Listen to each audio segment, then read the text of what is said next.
Hi guys, today we will be discussing in detail about MRCS Part A exam and how to pass it in the first attempt itself. As discussed in my previous video, the MRCS is a Royal College exam enabling to get GMC registration and eligibility to practice in the UK. It's a mandatory exam in order to enter higher specialty training or to progress in the surgical training. And it's an additional ENT diploma which can be written along with our name and can be used to just improve our surgical knowledge. This shows the normal training pathway in the UK where a doctor after his medical school will be joining as Foundation Year 1 and then the next year will be called as Foundation Year 2. After this, they enter into a core specialty training if they want to go into the surgical training pathway, and that is for 2 years, and after that it's called the higher specialty training.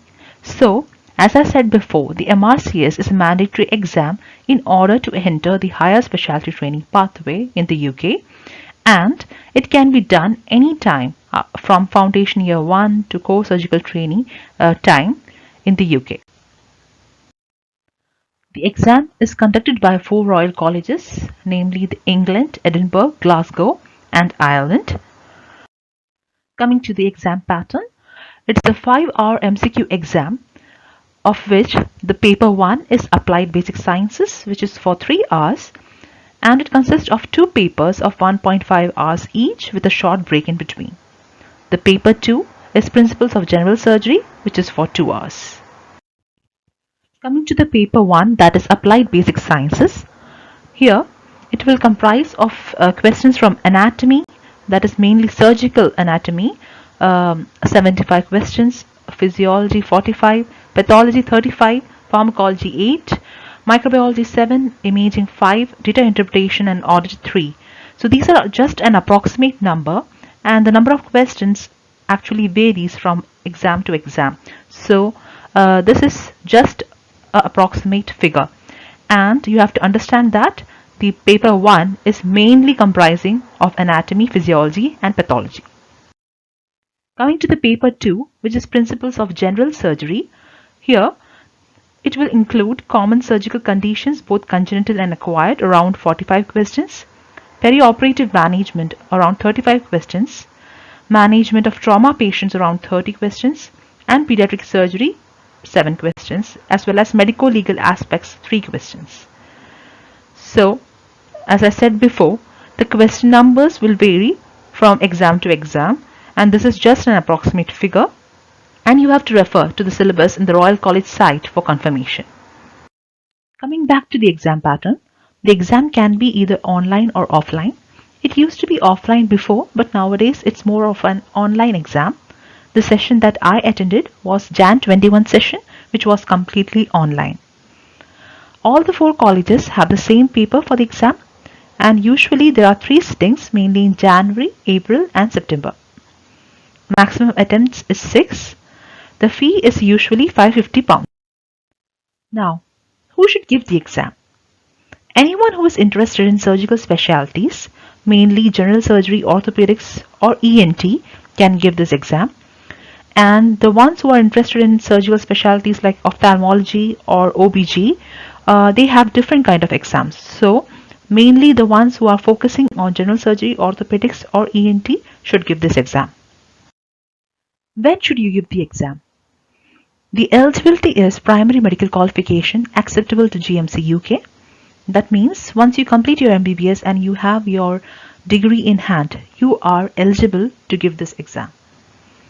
So as soon as you feel confident to give the exam, go for it. And when did I personally give it? I did it after completing my MS ENT. This is because I didn't know that we could give the exam just after completing MBBS at that time. Usually the people in UK, what they do is they complete it during their FI1 or FI2 year, or they give it during their core surgical training year. So it's always best to give it as soon as possible when you feel confident. How to book the exam? It can be booked directly from the Royal College sites of England, Edinburgh, Glasgow and Ireland. The links are in the description box if you want to check out. and please read all the instructions carefully before booking the exam. What is the time required to prepare for the exam? I would suggest around 3 months if you are giving around 3 to 4 hours per day. And how I prepared was I also gave around 3 months time, even though the initial 1.5 months I didn't prepare much seriously. The last 1.5 months I had given proper timings and schedule for it and had concentrated mainly in the last 1.5 months. But still keep around 3 months of time, because you will take time in order to get used to the exam pattern and the questions, and the last serious preparation will only come in the last few months. So give around 3 months of time to prepare yourself. How to prepare for the exam? I would say book the exam first, as once you book the exam, you have already lost 550 pounds from your pocket and you will really have that urge to learn. Coming to the resources, the popular resources used by everyone are EMRCS, which has around 2500 questions, which will cost around 40 pounds, I guess. Then past test, which has around 3000 questions, which costs around 100 pounds. These are the main online subscriptions or the question banks used by everyone. Then comes books. The main book is Basic Science for MRCS, called as RAFTRE popularly. Then Netter's Clinical Anatomy or even the Bailey and Love, all these books can be used. Other resources are RCS Affiliate Membership resources and Teach Me Anatomy, Anatomy Zone. These are all online pages where you can learn anatomy for free. These are the usually used resources.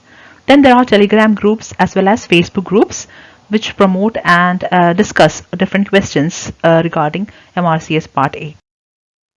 Coming to the resources that I used. I mainly joined a course called as IAM or Indian Academy for MRCS, conducted by Dr. Bone Marrow and Dr. Samir, which costs around 120 pounds. They start the course around 3 to 4 months before, and last a month is like a rapid revision time, which is very useful. They have daily revisions, mock exams, recalls, Fausia sheet discussions in the main group as well as in the subgroup. And I just want to say that this is not a sponsored video. I'm just sharing what I had used as my resource for the MRCS exam. So I just followed this course. I didn't take any subscriptions like EMRCS or past test, or I didn't buy any other books. I just joined this course and they had provided all the required materials for my exam, and that is the only thing that I had followed. So it will depend from person to person. Many people I have seen in the YouTube that they promote just the question banks, and it's fine, especially if you are in the background from general surgery and orthopedics. It will be completely fine, I guess. As I was from the ENT background, I was not that confident to just enroll to a subscription. I felt more confident on being in a course, so that's why I joined this. What is the most important thing to prepare? I would say revise the Fausia sheets at least 3 to 4 times if possible. So what are these Fausia sheets? It's a set of frequently repeated questions in the MRCS exam, and it's usually available online as well as in YouTube. There are platforms that discuss Fausia sheets, and if you are in a course, then obviously they will provide you with these questions. So at least 3 to 4 times if possible you have to revise it.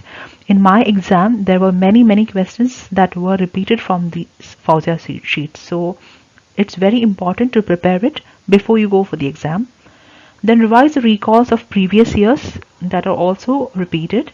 Participate in mock exams seriously. Make a note of mistakes you make and areas that you are weak in and revise them again.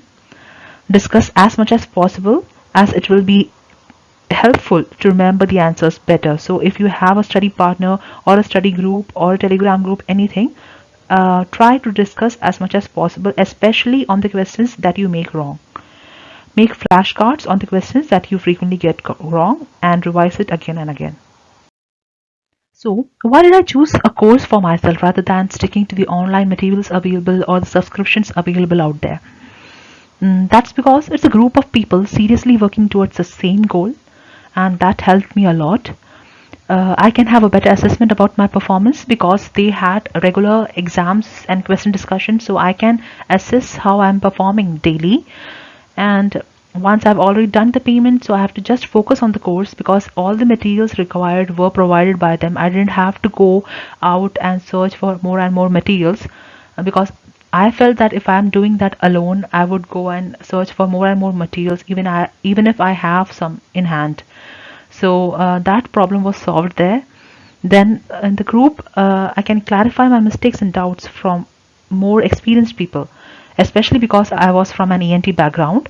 So as I said, most of the questions were from general surgery and orthopedics, and in the groups also, most of the people were from those backgrounds. So I can discuss my doubts, why I made a mistake. I could discuss with them, and I can remember all those mistakes more clearly, and I can avoid that in my exam. So that really helped me a lot. The group discussion and the subgroup discussions that we had in our group with the people from other background, other specialties really helped a lot. And especially because of the lack of time, because of my professional as well as personal commitments, I didn't have much time in hand to prepare for this course. So to prepare for this exam. So I felt that the course helped me a lot to prepare. Now, what to do on the day of the exam? I would say just relax on that day. Don't try to revise more and more. Just keep yourself calm. You are already better than before. You have already studied more than what you knew before. So just calm yourself. Check and confirm the Wi-Fi and internet setup because it's very important during the exam. Even though throughout the exam you don't need a strong Wi-Fi, it's mainly needed during downloading and uploading the exam, but still check and confirm that everything is perfect. Then set up your room according to the requirement of the exam. Keep the background clean, keep the room well lit, preferably face a light source or window. That will help during the exam, and also keep in hand the help desk hotline number, as during our exam also few of the candidates had problem during their exams. Their exam got stuck in between, or they lost the connection in between. So there were few problems that occurred. So if such anything occurs, keep the help desk hotline number in hand so that you can quickly call them, especially because the laptop is locked during the exam and you will be under surveillance. So you won't be able to go to the mail and pick up their mail ID or their contact number. So keep that in hand and write it down somewhere near to you. And keep yourself hydrated and keep an energy bar or something in hand, so that because it's a long exam, even though you have a break in between the 3 hour and 2 hour session, the 3 hour session itself, it's also long. So keep yourself hydrated throughout the exam. The passing criteria and results. You'd require a minimum level in each paper, as well as achieving a total pass mark of around 75 to 80%. So even though the cutoff is usually 70 to 75% only, aim for at least 80% so that you will be on the safer side even if the cutoff raises during your exam. The results are usually published in the Royal College site you applied to, usually a month after the exam. The pass rate is around 30 to 40% only. So it's a difficult exam to pass. You have to understand that. And even if you are not able to clear in the first attempt, it's not a big deal because it's a difficult exam to pass and maybe you need a more focused preparation this time. So just try for the next time if by chance you are not able to clear in the first attempt. Personally, my score was 86%, and I think being from the ENT background, this was only achievable for me because of the group that I participated in. It was a very active group and it helped me a lot because my confidence level was very low while I started preparing. And towards the end, even though we never feel confident enough to give the exam, even on the day of the exam, we feel that we have a lot more to study. Still, I think the group helped me a lot to score 86%. And I'm not promoting the group, or I'm not sponsored by anyone. It's up to you. You have to assess yourself if you are confident to give the exam, if you need a course or if you need subscription or books or anything. That's up to you. You have to decide yourself. So it's okay to join a course if you feel you are lacking that confidence, or else you can directly go with subscriptions as I have discussed before. Clearly decide it yourself before the exam, and you have to give, as I said, around 3 months of preparation for it. So I hope this video will help you to prepare for the upcoming MRCS Part A exam. And if you have any further queries, please comment in the comment section. Thank you.